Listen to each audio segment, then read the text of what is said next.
But she knows that for her mental health, her emotional health, her physical health, and her energetic and spiritual health, she cannot have her mother in her house. You may be the person who's in charge of taking care of this narcissistic parent, and it's painful and it's difficult.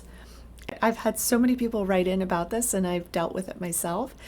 She said that her narcissistic parent had created a situation where she was about to be evicted from her apartment. So she's very clear, the woman who wrote to me is very clear that she did not want to have her narcissistic mother live with them. And this scenario happens a lot. She had lived with him before, like 10, 15 years prior, and she said it was the hell year of her life. It was like the worst year ever when it became really apparent to her that her parent was a narcissist.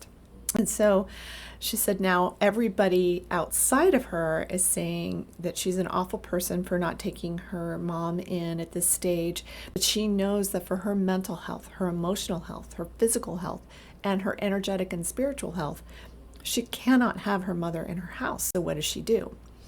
Well, one of the things you're going to have to get used to, and this is a hard part of all of this, is that when you do set these boundaries and you say, I cannot do this because it will injure me, it will hurt me, you have to really get into that space of putting yourself first.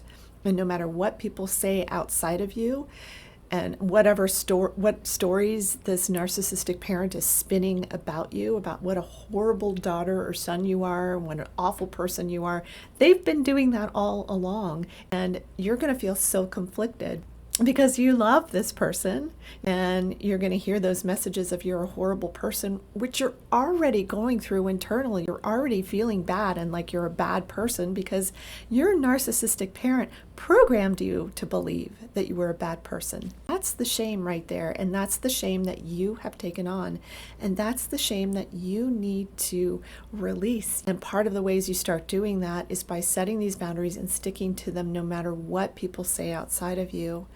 And I know people are going to tell you you're cruel and you're awful, and you're not. And you know you're not.